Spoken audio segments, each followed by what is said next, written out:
Bismillahirrahmanirrahim. Rasulullah Shallallahu Alaihi Wasallam telah bersabda di dalam hadisnya, di dalam Kitab Bulughul Maram, hadis nomor 1280. Wa an Abi Hurairah radhiyallahu anhu, dari Abi Hurairah semoga Allah meridai kepadanya, anna Rasulullah Shallallahu Alaihi Wasallam qala, bahwasanya Rasulullah Shallallahu Alaihi Wasallam bersabda, iyyakum wadh-dhanna fa inna dhanna akdzabul hadis, muttafaqun alaih.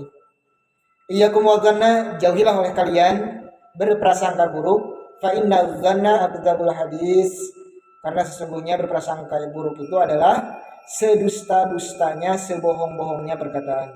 Muttafaqun alaih, diriwayatkan oleh Bukhari Muslim.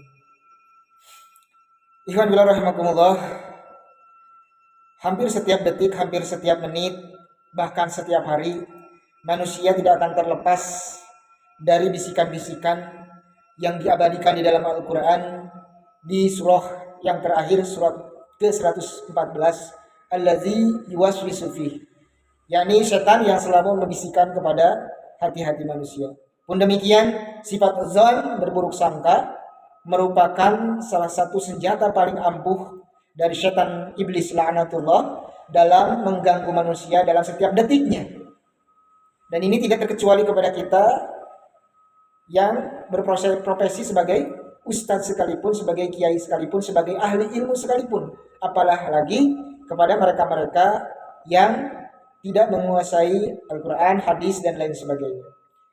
Ini menjadi peringatan tersendiri bagi kita semua, terkhusus bagi saya, karena ternyata sifat dzan itu, buruk sangka itu akan selalu hinggap dalam setiap detiknya.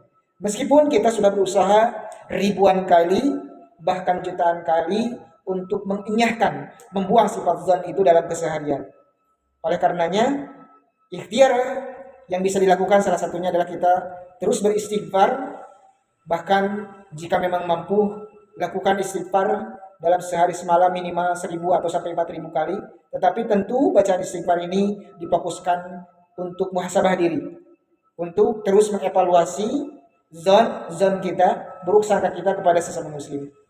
Dan tentu kita perlu kiranya beristighfar kepada Allah Subhanahu wa taala sembari kita memohon maaf, meminta maaf kepada orang-orang yang mungkin selama ini kita berburuk sangka kepadanya. Terlepas buruk sangka itu benar ataupun tidak, baik benar maupun tidak, tetap kita harus memohon maaf kepada mereka yang mungkin selama ini kita berburuk sangka kepada mereka.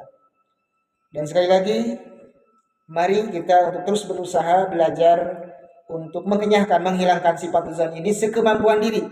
Karena tentu sampai batas azal menjelang keluar dari tenggorokan, maka yang namanya setan iblis laknatullah alaih, mereka tidak akan pernah berputus asa sampai kapanpun. Sampai satu detik menjelang kiamat pun mereka tetap akan berusaha sekeras mungkin untuk menggelincirkan kita sebagai makhluknya untuk terus melakukan buruk sangka kepada sesama, sehingga buruk sangka itu justru akibatnya yang paling fatal adalah menggerus amal-amal kebaikan, menghilangkan amal-amal kebajikan kita yang selama ini kita kumpulkan dengan susah payah.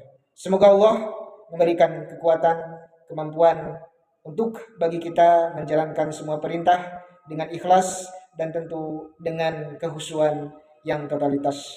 Insyaallah. Barakallahu li wa lakum.